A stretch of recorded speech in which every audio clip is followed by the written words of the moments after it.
아침을 시작하는 슬기로운 방법. 오늘 내게 이로운 뉴스. 류영희의 출발 새아침.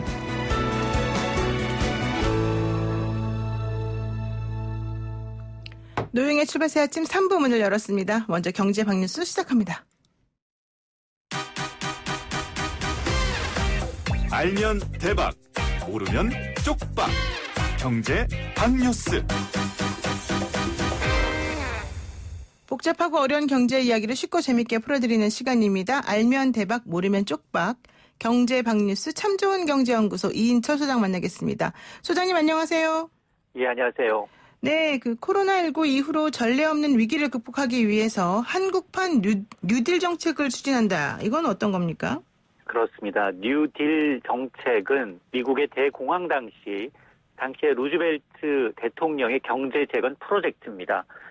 대공황으로 침체된 경제를 살리기 위해서 생산성을 높이고 그리고 임금 인상을 추진하면서 새로운 일자리를 만들어내서 명실상부하게 미국의 대공황을 극복하면서 오늘날 초강대국으로 이르게 한 토대였는데요. 이런 성공적인 미국 사례를 우리도 새로운 일자리 창출을 위해서 한국판 뉴딜을 재건하겠다라는 겁니다. 어제 홍남기 경제부총리 주재로 2차 비상경제중앙대책회의 본부가 있었는데요. 여기에서 한국판 뉴딜에 대해서 방향을 제시했습니다. 크게 세 가지인데요. 이 데이터와 5G, AI와 같은 이제 디지털 인프라를 구축하겠다라는 거 하나. 두 번째는 비대면 산업을 활성화하겠다. 세 번째는 SOC의 디지털화라는 세 가지 추진 방향을 제시한 겁니다. 이와 관련해서 데이터 수집과 5G, AI와 같은 10대 중점 과제를 선정해서 경제 구조를 고도화하고 지속 가능한 일자리를 만들겠다라는 보관입니다. 네, 그러면은 좀 포스트 코로나 이 경제가 좀 활성화될지 기대가 되는데 또 정부가 고용보험 가입이 안 돼서 실업급여를 받지 못하는 고용 취약계층에 대해서 고용 안정지원금을 지급한다면서요? 그렇습니다. 정부가 이 프리랜서와 같은 고용보험의 사각지대에 있는 취약계층 93만여 명에게 월 50만 원씩 1인당 150만 원의 긴급 고용 안정제거든요. 이 역시 어제 2차 비상경제중앙대책 본부 회의에서 결정된 사안인데요. 네. 이번에 긴급 고용 안정 지원금은 총 1조 5천억 원 규모입니다. 지급 대상은 프리랜서도 있습니다만 특수고용 노동자가 너무 많습니다. 학습지 교사라든가 골프장 캐디, 택배기사와 같이 개인사업자 하시는 분들입니다. 그리고 무급휴직자, 영세 자영업자 등이 포함이 되는데요. 이들은 이제 코로나19로 사회적 거리두기 때문에 직접적인 피해를 받지만 고용보험에 가입이 되지 않은 경우가 많습니다. 그래서 정부 지원의 사각지대에 있는데요. 정부는 이미 지난달 말부터 이 지역 고용 특별 사업으로 이들 특수고용 노동자에 대해서 월 50만 원씩 최대 2개월씩 지급을 해왔습니다. 그러나 이 자금 지원이 좀 부족하다라는 지적에 따라서 추가 대책을 내놓은 건데요. 만에 하나 지역 고용 특별 사업으로 지원을 받았다면 150만 원에서 이미 지급받은 금액을 빼고 나머지 금액을 추가로 받게 되고요. 그러나 이 전 국민 대상으로 지급하고 있는 긴급재난지원금은 별도로 모두 다 받을 수 있습니다. 다만 이제 소요되는 재원 1조 5천억 원에 대해서 일단 긴급한 예비비로 9,400억 원을 동원하고 나머지 5,600억 원은 3차 추경에 반영하기로 했습니다. 네, 지금 말씀하신 걸 들어보게 되면은 일단 실업급여 못 받은 사람들한테는 어쨌든 고용 취약계층으로 정하고 아무도 누수되지 않도록 다 지원금을 받을 수 있도록 해주겠다는 거가 하나가 있고 또 한 축은 조금 전에 말씀하신 것처럼 코로나 이후에 뉴딜 정책을 추진하면서 산업 구조 자체를 좀 바꿔보겠다 이런 얘기인 것 같은데 이렇게 되면은 이 경기 부양책이라고 하는 게 기존에 있었던 경기 부양책하고 지금 정부가 내놓는 이런 식의 경기 부양책하고 내용이 조금 다르다 이렇게 볼 수 있습니까? 그렇습니다. 홍남기 경제부총리는 한국판 뉴딜에 대해서 그동안 해왔던 토목사업 위주의 경기 부양성 뉴딜과는 확연히 다르게 구별되는 개념이다라고 강조를 하고 있습니다. 그러나 세 가지 이 추진 방향을 보게 되면 디지털 인프라 구축이나 비대면 산업 육성은 IT 첨단 산업으로 전환 충분히 이해가 갑니다. 그러나 갑자기 SOC의 디지털화가 제시가 됐습니다. 아무래도 이제 SOC라는 단어가 주는 어감 때문에 신경이 쓸 수밖에 없는데요. 그러면서 얘기한 것이 구체적으로 이 디지털 기반의 프로젝트에 집중을 하겠다. 그리고 특히 노후 국가 기반 시설 관련된 이제 데이터를 수집하고 공유하는 체계를 만들겠다라는 겁니다. 따라서 이 토목공사가 아니라 노후 기반 시설과 같은 이 데이터 수집과 공유 체계다라는 이제 해명인데요. 어쨌든 구체적인 내용은 이달 말까지입니다. 이 프로젝트별 세부 사안을 마련해서 6월 초입니다. 한국판 뉴딜 세부 추진 방안을 발표하겠다라고 밝힌 만큼 이때 확인이 가능할 것 같습니다.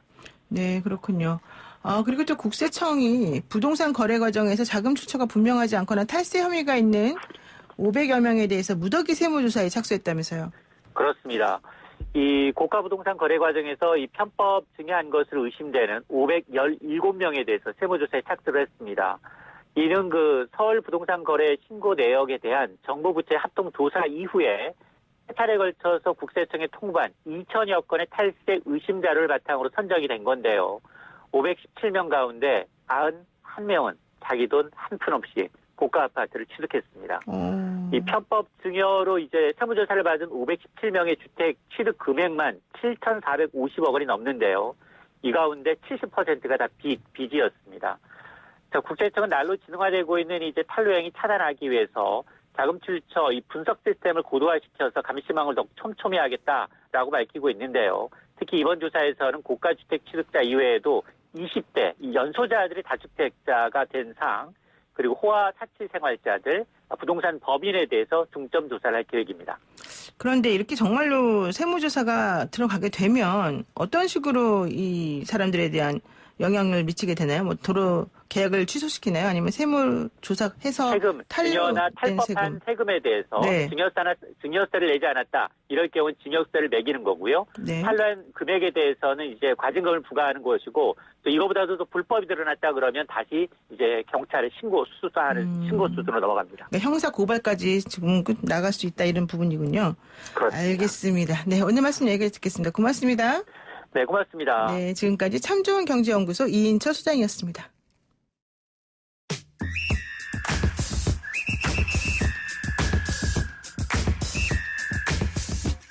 영희와 함께하는 슬기로운 출근길 노영희의 출발 새 아침은 청취자 여러분들과 함께 만들어갑니다. 짧은 문자 50원, 긴 문자 100원의 유료 문자 샵 0945, 우물정 0945로 문자 보내주시거나 유튜브 보이는 라디오 댓글창, YTN 라디오 어플리케이션 예스를 통해 여러분의 목소리를 들려주세요. FM 94.5MHz YTN 라디오 노영희의 출발 새 아침.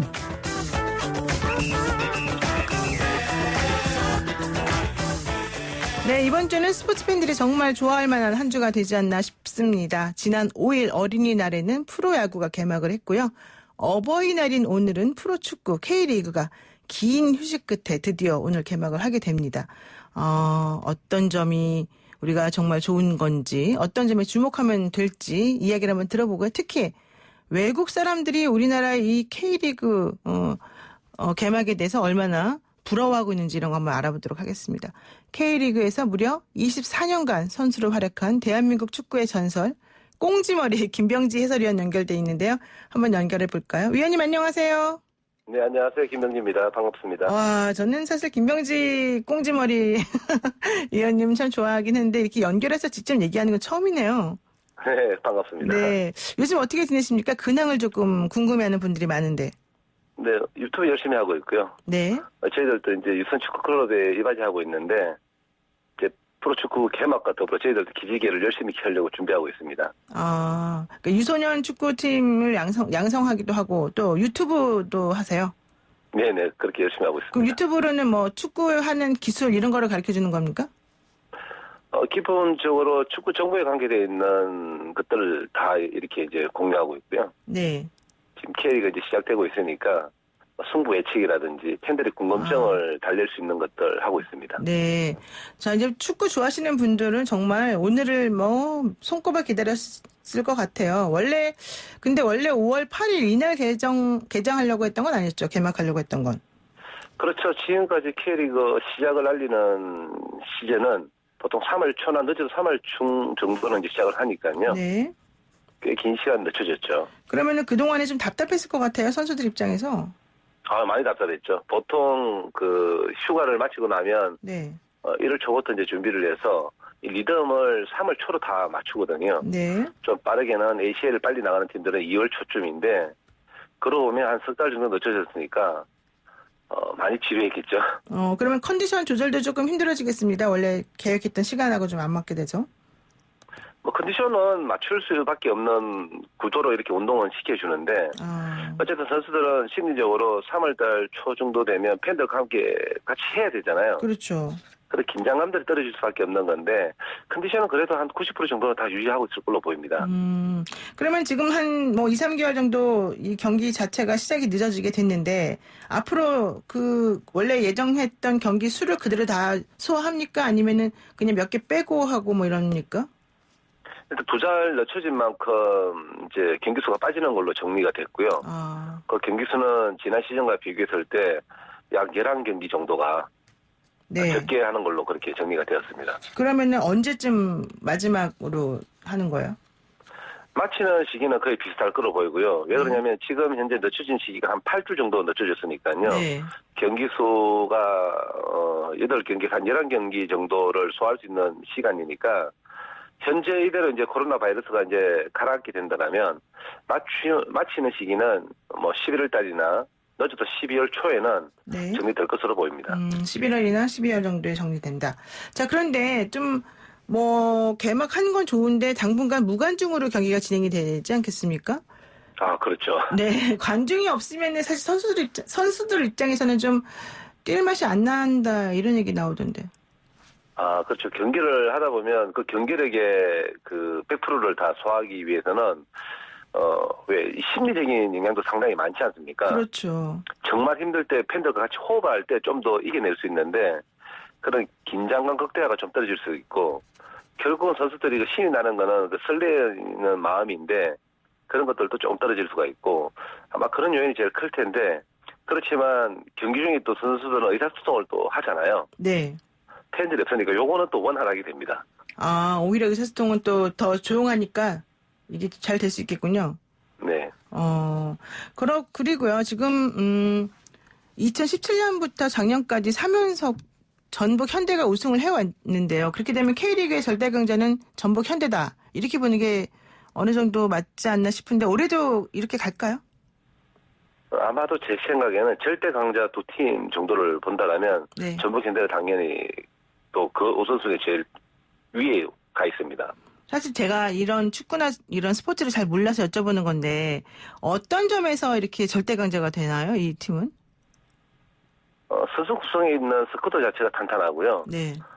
전북 현대 약 10여 년 전부터 이제 우승 후보로 1순위를 계속 꽂혀왔던 이유가 네. 선수가 들어오면 그 선수의 극대를 할 수 있는 분위기를 만들어줬고 네. 그다음에 지난 시즌 K리그의 좋은 모습들을 보여줬던 선수들을 또 영입을 하고요. 네. 이러면서 선수단 자체가 탄탄해졌습니다. 그 유지가 10여 년 정도 됐으니까 네. 전북 현대가 우승을 위한 팀 강화를 위한 뭐 전력을 뭐 강화시키는 투자를 네. 아낌없이 지원을 해줬다. 이게 제일 첫 번째 요인인 것 같습니다. 그렇군요. 사실 이제 얼마 전에 프로 야구가 개막을 했지 않습니까? 네. 그때도 무관중으로 개막을 했는데 오히려 이 세계의 경기를 중계하는 뭐 미국의 ESPN이라든가 일본의 스포츠존 같은 회사에서 이 경기하는 모습을 생중계함으로써 거의 한 1,000만 명 정도가 인터넷으로 보는 것까지 포함해서요. 한 1,000만 명 정도가 이거를 시청을 했다고 그래요. 네네. 그래서 제가 듣기로는 이 축구에서도 그런 시스템을 도입해서 지금 오늘 할 거다라고 하는데 맞아요? 저도 아마 그 얘기를 듣고 깜짝 놀랐습니다. 네. ESPN에서 이제 매주 한 경기씩 그 중요 경기를 이제 중계하는 걸로 계약을 했다라는 소리를 들었고요. 네. 그리고 무엇보다도 코로나 이 문제 때문에 사회적인 문제든 어쨌든 이걸 해결하는 데 있어가지고 세계에서 제일 선진화되어 있는 모습들을 보여줬잖아요. 그렇죠. 여기에 맞춰 스포츠도 이제 그런 모습도 보이는데 지금 독일이든 유럽이든 지금 개막을 알렸던 그 리그에서 네. 어떻게 해서 안전하게 리그 개막을 잘할 수 있는가의 이 표본이 지금 대한민국에서 만들어지고 있는 거예요. 그렇죠. 예, 그래서 이제 물론 뭐 현장에 찾아오시는 분들 많지만 그러지 못할 때 지금 현재 뭐 랜선으로 지금 다 보시는 분들이잖아요. 네네. 인터넷 광고 모습이라 이런 것들을 봤을 때는 대한민국 자부심이라든지 이런 어려운 일들이 생겼을 때 극복할 수 있는 이런 일들을 봤을 때 대한민국이 표본이 되고 있다는 것에 대해서 자부심을 느낄 수 있는 그런 기회가 되었습니다. 더 잘 됐네요. 정말 축구를 사실 한국 축구를 세계에 알리기도 하고 이 방역과 관련해서도 또 선진화된 모습을 알릴 수 있는 기회가 되니까. 그런데 또 하나 예. 네, 축구를 준비하고 있는 모든 리그에서 대한민국 축구에 대해 관심도를 가지면서 어떻게 대응할 건지, 어떻게 준비할 건지에 대한 거를 그렇죠. 아마 많은 노력들을 할 것으로 보입니다. 그래서 제가 이제 이 말씀을 드리는 이유 중에 하나가 프로야구가 생중계가 되면서 NC 다이너스에 대한 그 인기가 엄청나게 높아졌다는 거예요. 뭐 노스캐롤라이나 쪽에서. 그러면 네네. 우리나라 지금 이 전북 현대 같은 곳도 사실은 우승을 할 수 있는 절대 강자라고 알려져 있기 때문에 이런 그 생중계를 통해서 우리나라 선수들이나 우리나라 팀들이 해외에 어필할 수 있는 그런 아주 좋은 기회가 되지 않습니까? 많은 팬들이 보시고 또 많은 관심이 있는 국가에서 선수들에 대한 평가를 한다라면 네. K리그에 대한 관심이 높아지고 있고 그 이유가 이제 손흥민 선수가 또 EPL에서 활약을 하고 있잖아요. 네네. 선수 스카웃에 대한 그런 관심도도 그렇죠. 상당히 높아질 수가 있습니다. 스카우트 역시 그런 쪽으로 생각 많이 하고 계시는군요. 자, 그러면 스카우트 얘기 나왔으니까 여쭤봅니다. 올 시즌 주목할 선수는 누구를 뽑으시겠습니까? 전북 현대의 김보경 선수라든지 네. 울산 현대의 이청용 조현우 선수가 우승할 수 있는 그 양 팀에서의 그 키포인트가 아닐까 이렇게 생각됩니다. 왜요? 그분들은 뭘 잘하나요? 그러니까 전북 현대는 김보경 선수를 영입했는데 김보경 선수가 지난 시즌 MVP예요. 네. 근데 상대 팀에 있던 울산 현대에 있던 김보경 선수예요. 그렇군요. 전력 핵심을 빼앗는데 네. 거기에 이제 울산 현대는 보충을 또 이청용 선수를 또 영입을 했습니다. 그래서 상대의 잘하는 점, 네. 또 우리가 가지고 약점을 보충을 하면서 전력 강화를 했기 때문에 아마 이 부분이 제일 중요한 포인트가 아닐까 생각됩니다. 그렇군요. 그리고 또 사실 이동국 선수도 활약을 하지 않습니까? 선수로? 그런데 그렇죠. 예, 근데 그분 나이가 41살이라고 알려졌는데 그렇게 나이 많은데도 어떨까요? 올해 선수로서 활약하는 것에 대해서? 선수는 네. 연봉이라든지 그 선수의 은퇴라든지 이런 계획을 잡을 때 보면 약간 후불제 같은 효과예요. 후불제 효과. 뭐냐면 지난 시즌 잘했기 때문에 이번 시즌 이동국 선수 또 가는 거예요. 그런데 어쨌든 이동국 선수가 보여줬던 자기 관리라든지 네. 경기력, 그다음 구단과 선수단 감독과의 케미, 무엇보다 제일 중요한 해결사 역할을 지난 시즌 상당히 잘해줬어요. 이동국 선수가? 네. 네. 그래서 이번 시즌도 그 기대를 한다라고 생각하시면 됩니다. 근데 지난번에 잘해서 고액을 주고서 뽑았더니 이번에 못하더라 이러면은 어떡합니까? 그 선수한테 손해배상 해라 뭐 이럽니까? 제가 말씀드렸잖아요. 후불제라고. 지난 시즌 잘했기 때문에 어쩔 수 이번 없다. 시즌 가는 거예요. 김병지 선수 이번 시즌 못하면 내년 시즌은 없는 거예요. 그렇군요. 김병지 네. 위원도 사실 40대까지 선수로 뛰셨잖아요. 저도 45까지 했었죠. 그때 어떠셨습니까? 힘들지 않았나요? 재미있었는데 네. 그때 이동국 선수가 그랬었어요. 형님 지팡이 들 때까지 하세요. 라고 했었는데 네. 왜 그러냐면 이제 선배가 앞에서 잘 끌어주고 그런 모습들을 보여줄 때 구단이나 선수단이나 모든 선수들이 이제 보고 따라간다는 거예요. 그렇죠. 그 역할을 이동국 선수가 해주고 있는데 아마 지금 K리그를 하고 있는 또 준비하고 있는 많은 선수들에게 동기부여라든지 그 멘토로서 역할들을 하고 있는 이동국 선수니까요. 꼭 필요한 거라고 저는 생각을 합니다. 네, 그렇군요. 오늘 마지막으로 하나만 여쭙겠습니다. 오늘 개막전 전북 현대와 수원 삼성 아니겠습니까? 그렇죠. 관전 포인트는 무엇이고 결과는 어떻게 될까요? 관전 포인트는 지난 정규 시즌 우승팀이 전북현대고 FA컵 우승팀이 이제 수원 삼성인데 어쨌든 전북현대는 절대 강자로 이제 평가를 받고 있는데 여기에 이제 김보경 선수가 영입을 하면서 전북현대의 그 완성도가 얼마나 갖춰졌을까. 그리고 전북현대가 지난 7시즌 동안 시즌 오픈게임에 무패 기록 중이니까요. 무패. 이 기록이 그대로 이어질지 관심을 가져볼 만하고요. 수원 삼성은 지난 시즌 FA컵 우승했지만 정규리그에서는 사실 시작은 좀 부침을 좀 가졌던 팀들이거든요. 네.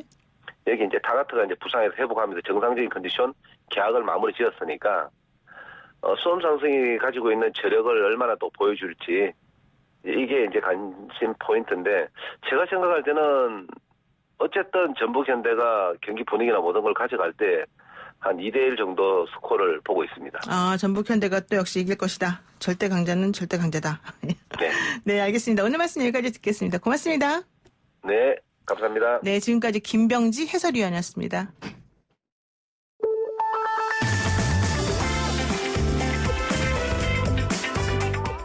영희와 함께하는 슬기로운 출근길 노영희의 출발 새 아침은 청취자 여러분과 함께 만들어갑니다.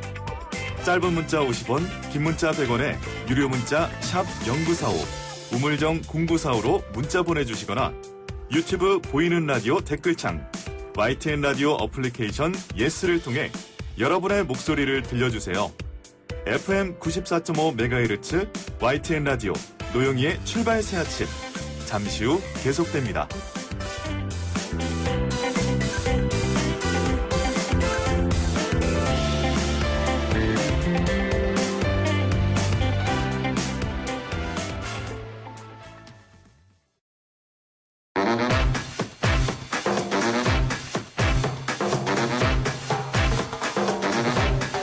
한 주간의 주요 뉴스를 총정리해보는 시간. 죄송합니다. 국민 여러분께 생생하게 전해드립니다. 하이쇼 주주 종회. 네. 안녕하세요. 안녕하세요. 네, 그리고 성대모사 크리에이터 이상민 씨도 나오셨습니다. 안녕하십니까? 네, 안녕하십니까. 야, 이 정말 스튜디오가 갑자기 막 확 밝아지는 느낌이 들고요. 아까 그 성대모사 한 번만 더 해주세요. 국민 여러분, 그거요. 국민 여러분, 코로나, 잘, 유념하시고, 손, 세정제가 없네요. 네. 제가 준비하겠습니다. 죄송합니다. 네. 제가 실수를 했네요. 네. 너무 똑같아요. 너무 똑같죠? 네. 성대모사 잘하는 이상민 씨, 그리고 뉴스 브리핑 아주 잘하는 송삼희 아나운서. 정말 조합이, 전 사실 이 조합이 안 어울릴 것 같은데. 한번 잘 맞는지 봐야 될 것 같습니다. 네, 오늘 케미 보여드리겠습니다. 네, 맞습니다. 자, 저희가 이번에 정말 심혈을 기울여서 만든, 특히 우리 장정호 PD가 심혈을 기울여서 만든 이 코너랍니다. 여러분, 우리 또, 훈남 장정호 PD에게 박수를 한번 보내주시고요. 마음속으로만. 이거 실패하면 두 분 다 큰일입니다. 최선을 다하겠습니다. 네, 한 주간 인터넷을 뜨겁게 달군 뉴스를요, 우리 주주총회에서 조금 더 재미있게 만나보는 시간으로 한번 저희가 꾸며보도록 하겠습니다. 자, 처음 시작해볼까요?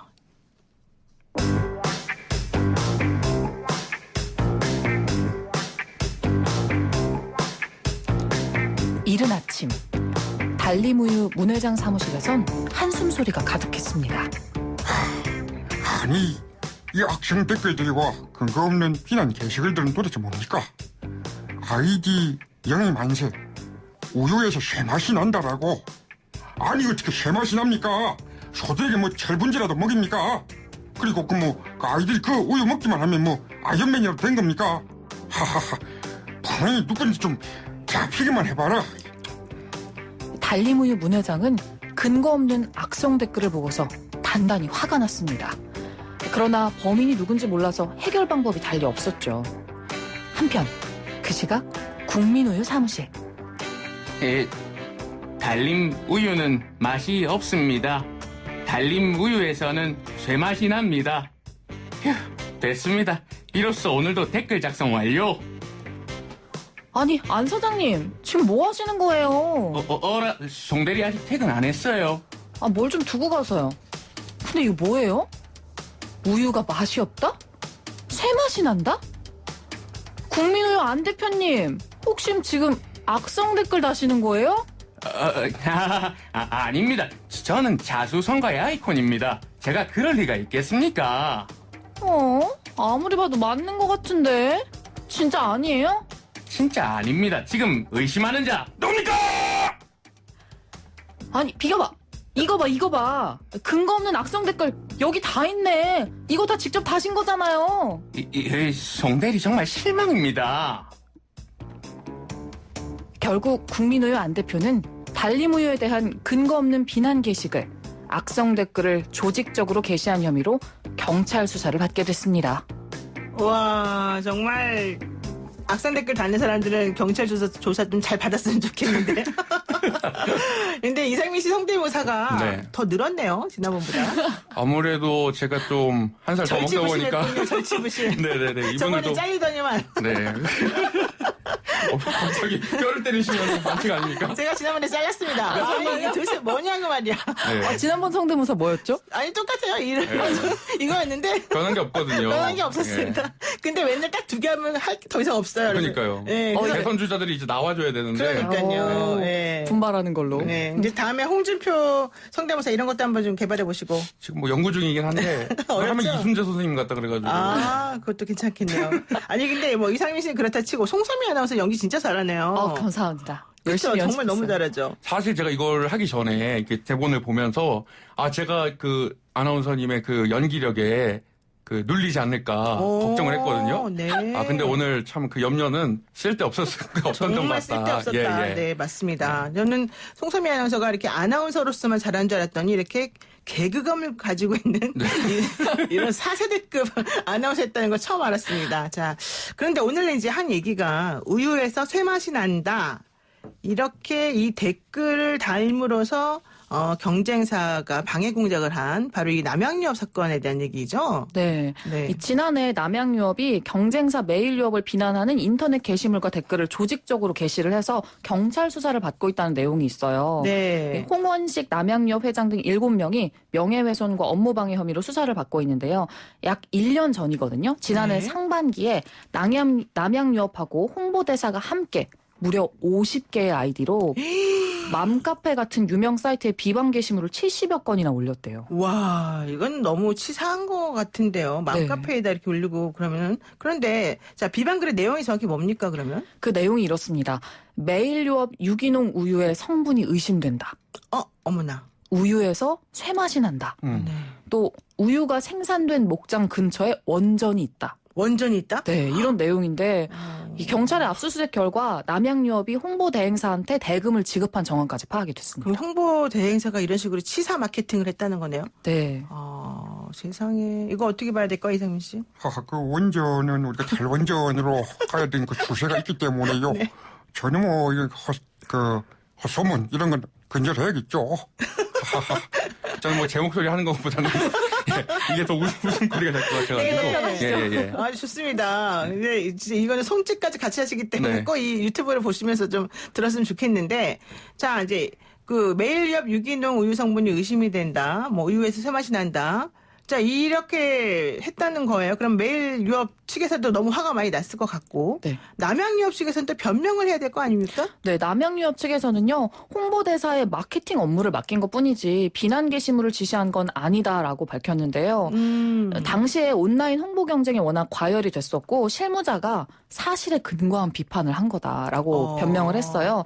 그러면서 이제 어제 공식 입장도 밝혔는데, 공식 입장 내용이 고객께 사과드린다라면서 한 번 더 그 논란이 된 내용을 언급을 했거든요.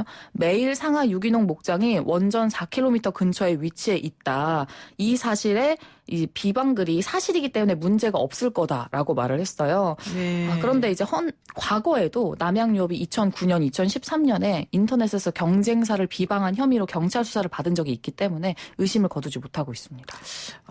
정말 이러면 안 되는데 광고 같은 거 할 때는 경쟁사에 대해서 그 제품의 성분이나 이런 거가 좋지 않다고 말할 수는 있어요. 근데 그렇게 되면 또 그 경쟁사도 우리 거를 했기 때문에 서로 안 하는 게 예의라고 내가 알고 있는데 이렇게 홍보 대행사를 맡겨가지고 이런 식으로 하는 건 좀 옳지 않은 것 같습니다. 그래서 노 변호사님께 꼭 여쭤보고 싶었던 게 현재 남양유업이 1년간 경찰 조사가 진행이 됐고 결과를 기다리고 있다고 밝혔거든요. 네. 그럼 이 사건의 경우에는 명예훼손과 업무방해 혐의가 어떻게 적용될까요? 이런 경우는 신용훼손도 될 것 같은데 명예훼손보다 더 나쁜 게 신용훼손인데요. 그 회사, 기업의 신용을 깎아먹는 거잖아요. 근데 이게 사실 뭐 한 번의 실수 뭐 이런 네, 것도 그런 게 아니고 아니죠. 연달아 있기 때문에. 네, 그래가지고 그렇게 신용을 훼손시켜서 그 회사의 제품 판매나 이런 것들에 대해서 손해를 입게 한 경우에는 좀 더 처벌이 강화가 되고요. 그로 인해서 이게 인정이 되게 되면 손해배상도 가능해지는 그런 상황입니다.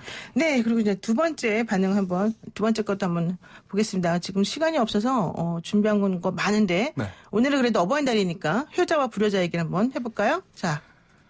어버이날인데 네. 두 분 지금 효도하고 오신 거니까 뭐 스카네이션이라도 달고?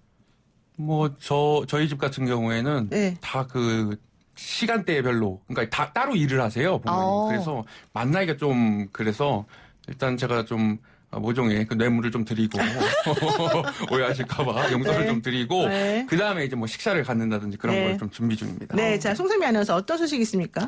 네. 오늘 어버이날을 맞아서 요양시설에 좀 계신 부모님을 뵈러 가는 분들도 계시고 그렇죠. 갈 예정인 분들도 계시잖아요. 그렇죠. 근데 이전에는 코로나19 때문에 병문안을 가거나 요양시설을 방문하면 면회가 거의 안 됐는데 정부가 이번에 어버이날 맞아서 면회 지침 조금 완화하겠다라고 했어요.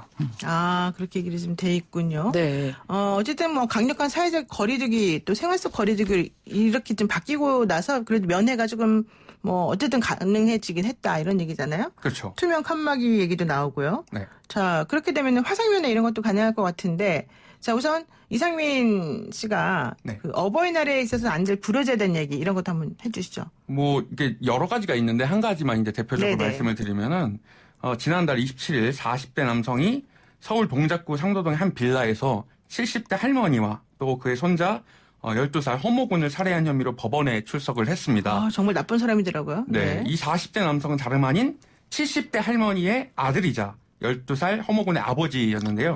그러니까 다시 말해서 이 남성이 자신의 모친과 자신의 아들을 살해한 것이죠. 이 40대 남성 허 씨가 지난 1월쯤에 금전 문제로 다투다가 모친을 살해했으며 당시 잠을 자고 있던 아들도 살해했다고 진술한 것으로 알려졌는데요. 서울 동작경찰서는 허 씨에게 존속살해 또 사체 은닉 혐의를 적용해 구속영장을 청구했고 이 허 씨는 중앙지법에서 영장 실질 심사를 받았다고 합니다. 그러니까 이 허 씨라는 사람이 이제 교도소에서 죄값을 치르는 동안에 엄마가 그 자기 아기를 손자를 봐준 거예요. 이 할머니가. 그래서 12살까지 잘 키웠는데 작년에 출소를 했습니다. 나와가지고는 돈이 없다고 어머니한테 돈 달라고 하다가 다툼 끝에 이런 끔찍한 일을 저지르게 된 거죠. 본인이 없을 때 본인의 아이를 잘 거두어 주었던 어머니를 그렇게 하고 그리고 또 2달이나 넘도록 비닐 이렇게 싸서 시체를 그 안에 넣어놓고 자기는 딴 데 가서 아무 일 없다는 듯이 살았고 그러면서 또 다른 여자분하고 같이 이런 범행을 저질렀다 이런 혐의로 인해서 어머님에 대해서는 존속살해 자기 자식에 대해서는 그냥 보통살인 이렇게 2가지 혐의 그리고 사체유기 이런 것까지 전부 다 해서 영장이 발부가 된 거죠. 정말 있을 수는 없는 일인데 너무 어떻게 어버이날에 이런 뉴스를 읽는다는 것도 그러니까요. 사실, 예. 그러니까 너무 끔찍합니다. 자, 또 다른 불효자 뉴스 어떤 게 있을까요? 네, 또 화제가 됐었던 소식인데 지난 4일에 세계 최대 규모의 아동 성착취물 유포 사이트인 웰컴 투 비디오 운영자 손정우 씨 또 화제가 됐잖아요. 그 아버지가 청와대 국민청원을 제기를 했어요. 네. 이 자국민을 미국으로 보내지 말고 여죄를 한국에서 받게 해달라 뭐 이런 내용이었는데요. 사실 손정우 씨가 2015년에 좀 기소가 돼서 국내 법원에서 징역 1년 6개월을 선고받고 이달 만기 출소 예정이 됐거든요. 그렇죠. 원래 27일 날이 원래 근데 지난번에 원래 27일에 끝났어요. 끝나기도. 네네. 네. 그런데 이제 이런 중대 범죄를 저질렀는데 1년 6개월밖에 선고를 안 받은 거는 문제가 되지 않냐라고 해서 그렇죠. 안 그래도 좀 국민들이 분노를 하던 찰나에 미국에서 좀 인도를 하겠다. 미국 법에 따라 처벌을 받겠다. 뭐 이렇게 얘기가 된 거예요.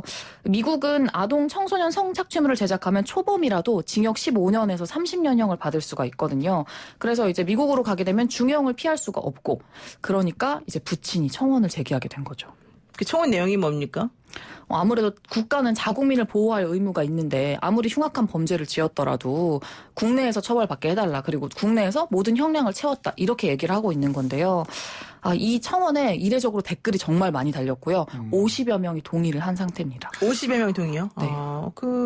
이분이 쓴 청원 내용은 옛날에 법무부에 쓴 것하고 똑같은데요. 뭐라고 썼냐면 네. 우리 애가 4살 때 내가 이혼해가지고 할머니 밑에서 커서 애가 좀 힘들다. 학교를 못 다녔다. 용돈벌이 하느라고 한 건데 너무 심한 거 아니냐. 우리 애가 백인들이 사는 외국 교도소에서 어떻게 먹고 살겠냐. 빵 먹고 못 산다. 이런 내용이었던 거예요. 아유. 이거 여기 어떻게 보세요? 50여 분은 뭐 친구분들인가요? 그런가 봐요. 뭐라고 할 말이 충격적이네요. 없습니다. 네. 자, 어쨌든 본인이 아이가 저지른 잘못이 도대체 정확히 뭔지를 이 아버지가 잘 모르고 있는 게 아닌가 생각이 드는데요. 오늘 어버이날에 좀 찜찜한 내용으로 끝을 내게 됐습니다. 네, 일단 오늘 여기까지 하겠습니다. 두 분의 핫이슈 주주총회 잘 들었습니다. 고맙습니다. 감사합니다. 네, 지금까지 송서미 아나운서, 이상민 성대모사 크리에이터였습니다. 노영의 출발새 아침 3부 순서 여기서 마치고요. 저는 잠시 후 4부로 돌아오겠습니다. 뉴스 탐구 생활 힙 헐. 김대호의 연애 동그랑땡. 김대호의 연애 동그랑땡. 김대호 연애 전문 기자와 함께하는 연예계 소식입니다. 한 주를 마무리해줄 오늘의 소식 무엇인지 얼른 만나보겠습니다. 김대호 기자님 안녕하세요. 네, 안녕하세요. 네. 집단 성폭행 혐의 등을 받고 있는 정준영 그리고 최종원 씨에 대한 2심이 원래 어제 선고 예정이었는데 어제 안 됐습니다. 근데 사실 이제 그 선고일에 이 선고가 뒤로 미뤄지는 경우는 상당히 좀 이례적인 경우들이 있잖아요. 뭐 종종 그런 일도 있긴 하지만, 근데 이번에는 이제 그 선고가 연기가 됐습니다. 그래서 네. 이제 오는 12일 오후 2시 30분에 이제 선고판이 이루어지겠는데 이 사건을 좀 먼저.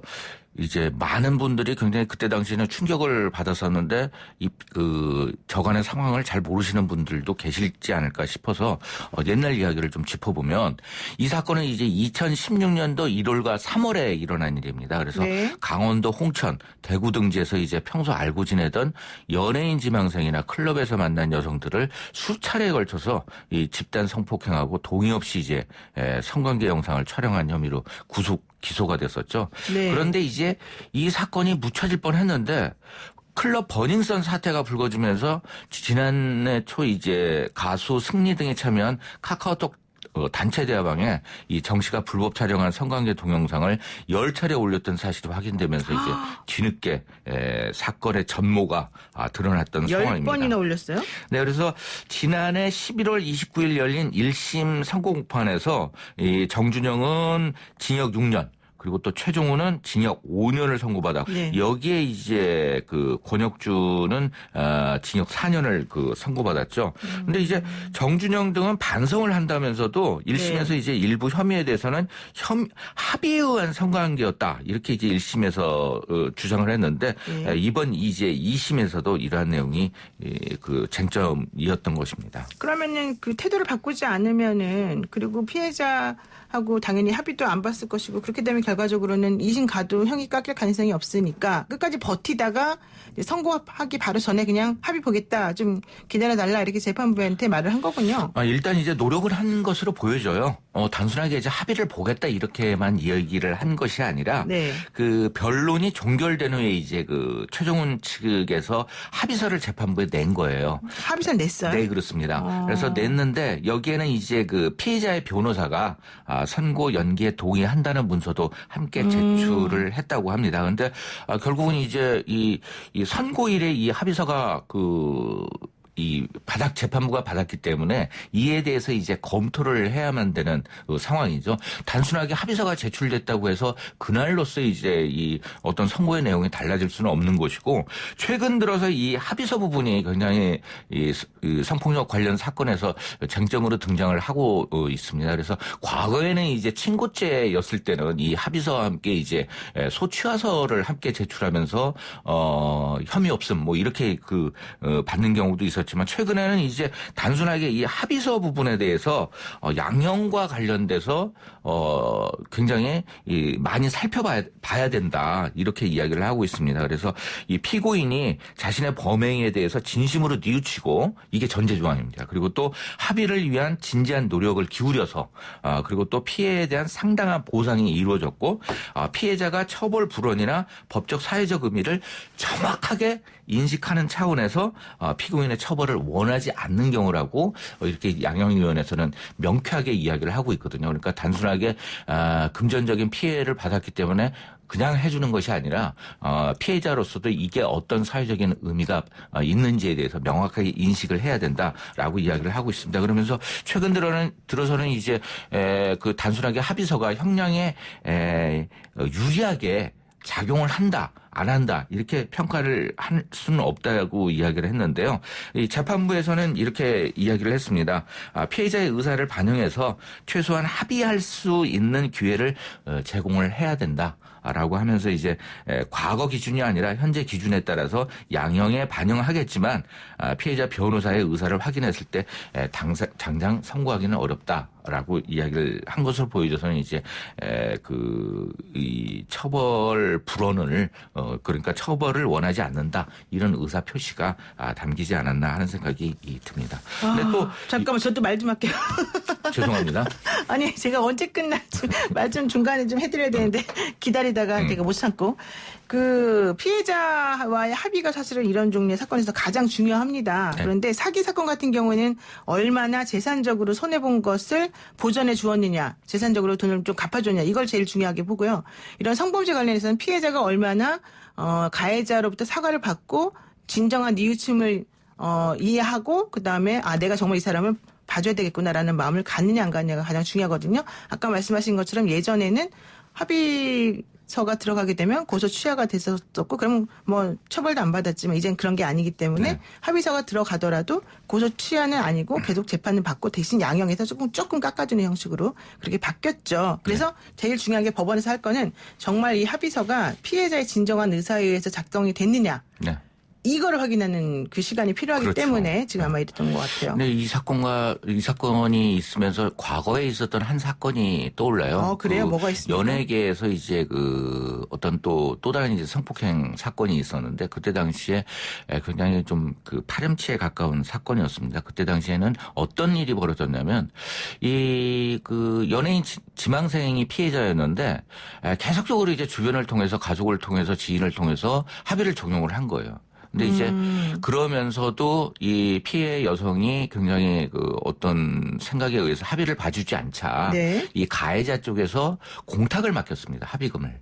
그래서 이제 공탁 서류를 이 재판부에 내면서 자신은 이제 이렇게 노력을 하고 있는데 피해자 쪽에서 합의를 안 봐준다라고 하면서 이제 감형 사유를 얘기를 했는데 결국은 이 부분이 받아들여지지가 않았었어요. 네. 했기 때문에 결국은 저는 이제 개인적으로 봤을 때 피해 복구 부분에 대해서도 분명히 이루어져야 된다고 생각이 들거든요. 네. 하기 때문에 이번 이제 재판부의 판단이 옳다고 보고 근데 또 한 가지 쟁점이 하나 있습니다. 바로 이제 위법 수집 증거와 관련된 부분인데 이 부분이 뭐냐면 이제 이 가장 중요하게 이제 증거로 남은 게 이제 카카오톡 대화 내용이잖아요. 근데 이것을 자신들의 동의 없이 수집됐기 때문에 위법하게 수집된 증거라고 계속적으로 이제 정준영 쪽에서는 주장을 하고 있습니다. 그러면서 이 부분에 대해서도 현재 기준의 판단은 가능하지만 한 번 더 의견을 낼 수 있도록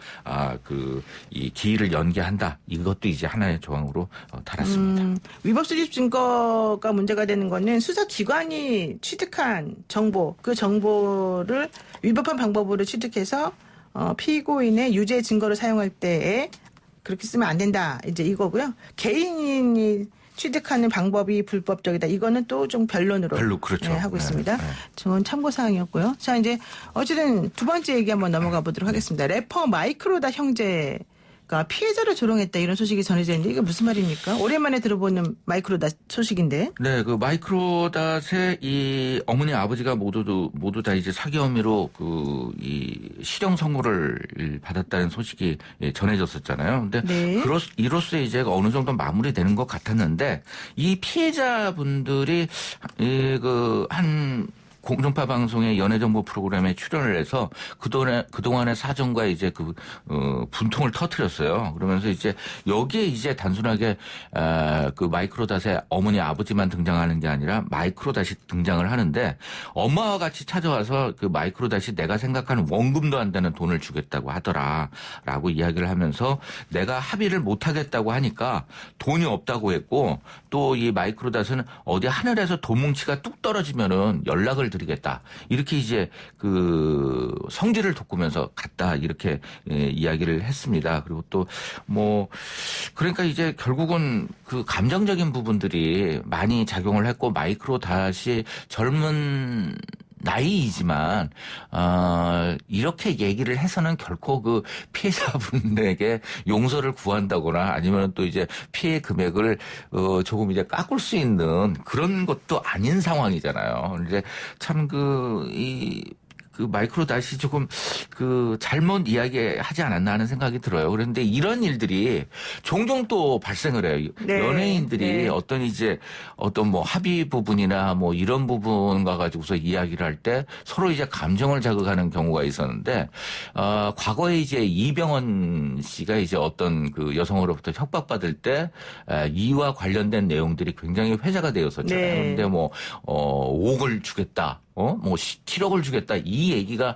또 잘못 와전이 됐는데 이 부분이 이제 5억을 요구했다. 네. 뭐 7억을 요구했다 그러는데 이 단순하게 이제 피해자 같은 경우 내가 그러면은 이 피해가 5억 정도냐 7억 정도냐 뭐 이걸 어떻게 산정하느냐 이 얘기를 했는데 구체적인 금액을 얘기했다고 해가지고 이 부분이 또 이제 그 쟁점이 된 부분도 있었거든요. 근데 네. 사실 이제 참 그 마이크로 다시 어머니와 아버지의 문제를 해결하기 위해서 굉장히 노력을 많이 했습니다만 네. 결국은 이제 감정을 그 건드리는 그렇게 된 것 같고 또 그러니까 마이크로닷 사기 사건을 조금 얘기를 한번 해보면 래퍼 마이크로닷이 이제 한창 주가를 올리면서 연애 활동을 하면서 어떤 프로에 나와서 자기 집에 요트도 있고 뭐도 있고 이런 식의 좀 촬영한 그 본을 방송에 이제 보냈죠. 네. 그래서 방송에서 이제 그게 방영이 됐죠. 네. 그런데 그 장면을 본 일군의 사람들이 저 사람은 예전에 우리 동네에서 우리 부모님에게 사기를 치고 간 사람네 집인 것 같다. IMF 때. 네. 라고 생각을 하고 추적을 해봤더니 마이크로닷의 부모가 네, 그렇죠. 그 어렸을 때, 그러니까 마이크로닷이 5살 때인가요? 뭐 그 정도 됐을 때, 목축을 하면서 낙농업 관련된 걸 하면서 이제 돈을 많이 끌어다 쓰고 또 보증도 주변 사람들한테 쓰게 하고 난 다음에 갑작스럽게 야반 도주를 했고 그 모든 피해는 고스란히 보증 섰거나 대출해준 사람들이 다 또 안았었다 이런 거잖아요. 그래서 나중에 이 사람들은 어딜 간지 찾지도 못해가지고 피해자들이 너무 힘들어하면서 30년 정도를 고통 속에 살았는데 마이크로닷이 갑자기 텔레비전에 딱 등장하면서 저 사람들 저기가 있었네 해가지고 이 마이크로닷 부모의 사기 혐의가 이제 문제가 되어서 불거졌고 그래서 결론적으로는 마이크로닷은 그 당시에 일단은 또 래퍼로서 활동도 좀 잠시 중단하고 뭐 여러 가지 있었던 거잖아요. 그렇죠. 근데 그때 어머니하고 아버지, 마이크로닷의 어머니하고 아버지가 내가 옛날에 사기쳤던 거 다 이제 해주겠다라고 얘기를 했었었는데 그걸 일단은 된 줄 알았더니 이번에 이렇게 좀 조금 문제가 이제 된 거죠. 못 갚은 사람들이 있는 것이고 그다음에 또 이제 재판부에서 조금 이례적인 경우는 아니지만 이제 실형을 선고한 이유 중에 하나가 그 IMF 당시라는 그 시대적 상황이 그 돈은 현재의 시점의 돈과 너무 다르죠. 다르다. 그리고 이제 지금 현재 이제 변제한 돈 역시 그 환율을 그러니까 그 시세를 생각하더라도 좀 차이가 있다라고 이야기를 하면서 이제 실형을 선고했고 이 어머니 같은 경우에는 좀 이제 갚을 노력을 했으면 이제 그 실형을 면할 수도 있었는데 이와 관련해서 그냥 그 실형을 살겠다 이런 의사 표시를 했습니다. 그리고 내가 또 돈을 갚느니 실형 살겠다 그렇죠. 이거예요. 그리고 또 이제 또 대중적으로 그 정서가 안 좋아졌던 측면은 뭐냐면 네. 바로 이제 그 이번 사건을 진행을 하면서 변호사 수임료가 1억 원에 달한다는 큰 보험을 썼다는 거예요. 그래서 그러니까 피해자들한테 돈을 안 갚으면서 네, 그렇죠. 이제 이 해당 피해자의 주장인데 물론 이제 그 변호사 선임료로서 1억 원을 제공했는지는 확인해 봐야 되겠습니다만 피해자들은 이런 부분에 대해서도 좀 분통을 터뜨리고 있는 상황인 것 같습니다. 근데 사실 이제 연예인들이 유명해지게 되면 예전에 어머니, 아버지, 그다음에 형제, 자매, 고모가 꾼 돈을 받으러 오시는 분들이 상당히 많아요. 맞아요. 굉장히 고통 속에서 촬영장까지 오시는 분들도 있고 한데 이게 뭐 마이크로닷 5살 때니까 조금 그렇긴 하지만은 좀 네. 변제에 대한 노력을 했으면 하는 바람이 듭니다. 그러니까 오늘이 어버이날인데 부모의 사기 혐의로 자식들이 연예계 활동도 못하게 되는 거 이것도 사실 좀 안타깝지만 그렇다고 해서 또 피해자를 이렇게 조롱하는 행위를 하는 것도 상식 밖의 그렇죠. 일이기 때문에 이건 네. 좀 안 좋은 것 같습니다. 자, 앞으로 일이 어떻게 진행될지 한번 또 봐야 될 것 같습니다. 오늘 말씀 여기까지 들을게요. 고맙습니다. 네, 감사합니다. 네, 지금까지 김대호 연예전문 기자였습니다. 노영의 출발새 아침 저희가 준비한 소식은 여기까지입니다. 오늘 어버이날입니다. 오늘 하루만은 부모님께 감사한 마음을 꼭 표현하기. 마음속으로가 아니라 직접 전달하기. 해보면 어떨까요? 우선 저부터 실천하겠습니다. 아버지 어머니 정말 감사드립니다. 그리고 이 땅의 모든 부모님들 정말 감사드리고 어버이날 진심으로 축하드립니다. 저는 주말 지나고 월요일 아침 7시 정각에 변함없이 슬기로운 내용으로 찾아뵙겠습니다. 고맙습니다.